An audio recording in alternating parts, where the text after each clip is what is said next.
How did you wind up, the two of you, involved in this project? I was Craigslist.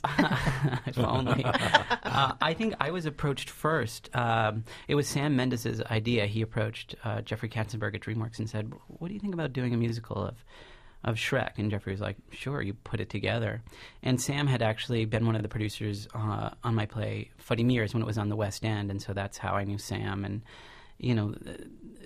obviously it's a departure from Rabbit Hole, which is very serious drama, but my plays before that were whimsical comedy. Was this different because David has never written the lyrics to songs before?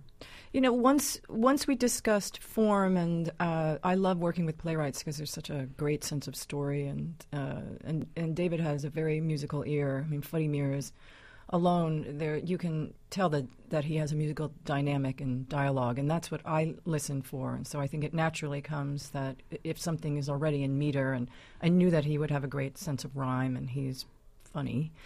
And so it was very clear when I said to him, "I know that you can do this." It wasn't because I was trying to cheerlead. It was because I was very sure. The biggest thing we had to overcome was our own ideas about the book and the movie, and bringing ourselves to the material. DreamWorks was very clear early on that they didn't want to just put the movie on stage, that people can go out and rent the video if they want to do that.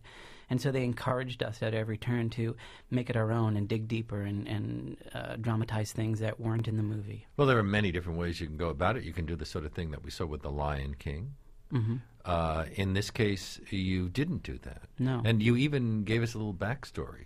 A lot of backstory, yeah. Not only for Shrek, but also Lord Farquaad and Princess Fiona.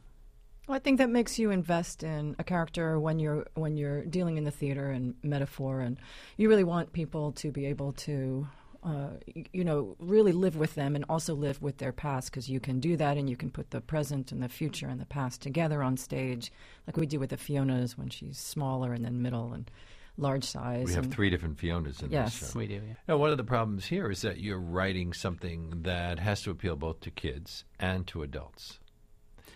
You're nodding your head, Jeanine. Yes, I'm sure that's a major challenge, isn't it? Yes, I think that David and I have a very similar. Unfortunately, we really laugh at very physical humor. So when odd things happen to people on the streets of New York, we can't help it.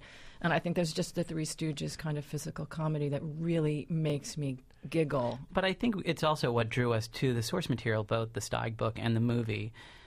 Works on 2 levels. Of course, kids love it, but at the same time, there's this naughty humor in it that appeals to adults, and I don't think we would have done the musical if that wasn't retained.